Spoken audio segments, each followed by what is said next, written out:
Esse é o nosso plano 5, que vai te ajudar a chegar nos primeiros 5 dígitos dos investimentos, que seria em torno de 10 mil até 99 mil reais, respeitando aquilo que a gente sempre fala, que são as nossas raízes, que são os aportes, os ativos, tempo, paciência e comprometimento. Sou Edgar Amazonas Filho, cofundador da Symmetry. Seja bem-vindo a mais esse vídeo aqui do plano 5. A gente sempre quer que você entenda a relação risco-retorno. Então eu vou mostrar um gráfico aqui para você entender melhor essa noção de risco aqui, de acordo com o setor.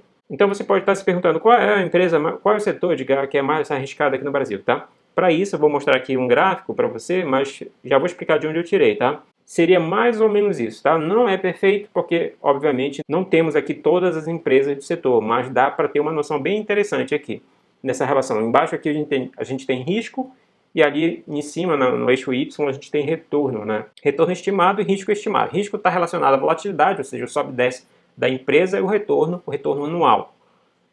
Nesse caso, o que a gente enxerga aqui, pessoal, nessa questão aqui, tá? A gente enxerga aqui, lá embaixo, o consumo não cíclico, baixo retorno, comunicação, baixo retorno e baixo risco, né? E utilidade pública, né? Então, isso é muito verdade, né? Se a gente for olhar, é representativo essa questão, né? Porque, por exemplo, esse setor são setores aqui mais perenes, né? Uma palavra que o Bassi gosta bastante, né? Setores mais perenes, aquele setor que você vai precisar utilizar aquele produto independentemente da situação do país, tá? Que seria a parte de saúde, utilidade pública, comunicações e o consumo não cíclico.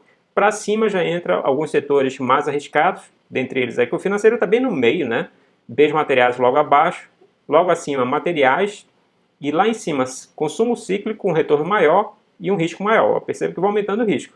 Então o setor mais arriscado, mas que não retorna tanto aqui, o consumo cíclico, apesar de estar aqui, né? Ele poderia também estar mais ou menos aqui, não estaria errado, tá? Petróleo, a gente tem aqui mais lá na frente, né? Então o setor mais arriscado da Bolsa de Valores, se a gente for levar em consideração a análise que eu coloquei aqui, seria o petróleo. E a pergunta que poderia ter ficado lá, que eu falei para vocês anteriormente, é de onde você tirou essa análise aqui desses setores? Eu vou mostrar para vocês aqui através de um gráfico, que é exatamente o gráfico aqui da fronteira eficiente usando o Markowitz. Para isso, eu usei os ADRs, tá? Para quem não conhece o ADR, é exatamente um ativo bem parecido com o BDR, só que o ADR é o American Depositary Receipt, ou seja, são ativos brasileiros que são negociados lá na Bolsa Americana, tá? Então, seria isso aí. E diga, por que você usou o ADR? Eu usei o ADR aqui porque não tenho os ativos propriamente ditos. Aqui não tem nenhum site que forneça exatamente essa análise aqui que eu estou mostrando para vocês.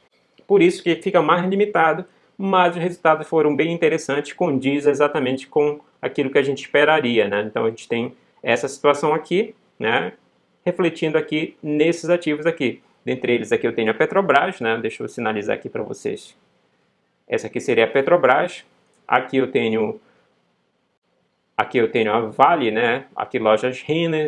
Aqui a JBS. JBS é um consumo não cíclico, né? Percebo que isso aqui é um consumo não cíclico e bem aqui embaixo também Ambev, tá? Então a JBS é um case que está separado aqui, estaria um pouco fora dessa realidade que eu falei anteriormente, tá? Eu acredito que o consumo não cíclico ficaria mais interessante aqui, tá? Então o JBS seria um caso à parte aqui, né? Tem Itube, que é o setor financeiro, né? RJ, que é a empresa Embraer, que seria a parte de bens materiais. A Ipera, a parte de saúde, né? Aqui a gente tem o EWZ. O EWZ é exatamente o ETF que replica a Bolsa Brasileira. E aqui a gente tem a parte representando aqui a ENGIE, representando o setor de utilidade, né? A parte de utilidade pública, e aqui a parte telefônica. Então seria mais ou menos esse critério que eu utilizei aqui para definir essa noção de risco. Então é como se tivesse bem assim, né? Um risco crescente aqui, né? E dentre ele dessa linha, né, dessa reta, a gente poderia ter os diversos setores. Aqui poderia, de repente, até mesmo poderia colocar o consumo cíclico, mais ou menos por aqui também. Espero que você tenha gostado. Se gostou, não esqueça de deixar o like, compartilhe com seu amigo também, ou amiga que também está querendo chegar nos primeiros 5 dígitos e, de repente, aí precisa desse primeiro passozinho, né? Como é que seria o passo a passo para investir tanto no Brasil quanto nos Estados Unidos. Também não esqueça de se inscrever no nosso canal e ativar as notificações. Vejo você amanhã.